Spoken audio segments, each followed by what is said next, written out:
مسئله تطبیق قانون زبان دولتی یکی از مسائل مهم به شمار رفته. رعایت طلبات قانون ذیل از ساختارهای گوناگون مسئولیت جدی را تقاضا می‌کند. سال تا سال اجرای بندهای قانون جمهوری تاجیکستان درباره زبان دولتی جمهوری تاجیکستان در کشورمان پرزور می‌گردد. بیشک این روند در حفظ زبان ناب تاجیکی زمینه اساسی را می‌گذارد. نمایندگان بانک اسقاط شهر ترسونزاده در سمت عملی سازی قانون نام برده تدبیرهای سودمند اندیشیده تا امروز یک قطار کارها را به اجرا رسانیدند. شعار و ویزاهای بانک مذکور با زبان دولتی و طبق طلبات قانون جمهوری تاجیکستان درباره زبان دولتی جمهوری تاجیکستان نوشته شده است. طور حقوق شناسی بانک اسقاط کامران بوریف با ما اطلاع داد.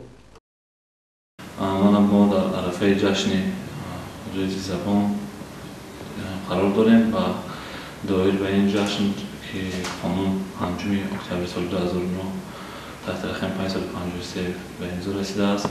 در فیلیال جمعیت سهامی شکل شده بانک اسقاط در شهر ترسونزاده یک قطار چهاربینی ها گذاران رسیده است. همه گوشه و حوزه‌هایی که در فیلیال ما قرار دارند با زبان دولتی میباشند و هر یک مجلس ها و مشورت هایی که ما مجلس گاهی خود میگذاریم با زبان دولتی، خدمت رسانی ها با میزاجون با زبان دولتی گزارنده می شود و امروز سطح زبان دولتی در فیلیال بانک اسقاط در شهر ترسونزاده خیلی خوب برای مانده شده است و رعایت قانون مذکور نیز خیلی خوب برای مانده شده است و امروز ها در فیلیال ما نه اینکه قانون زبان بلکه تمام قانون هایی که در عرصه جمهوری قبول می‌گردند نزد برای مانده شدند.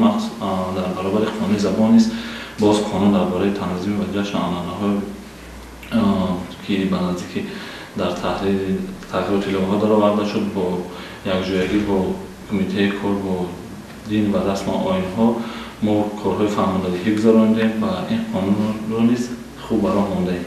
قید کردن به مورد است که زبان ادبی تاجیک جزئی مهمترین فرهنگ خلق ما به شمار می رود.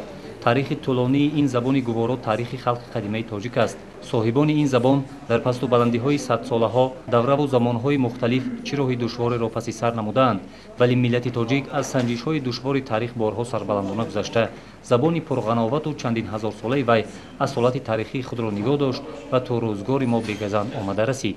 از این رو ما را ضرور است که زبان خود را پاک و بی‌گزند نگاه داشته آن را آلوده عنصرهای بیگانه نسازیم.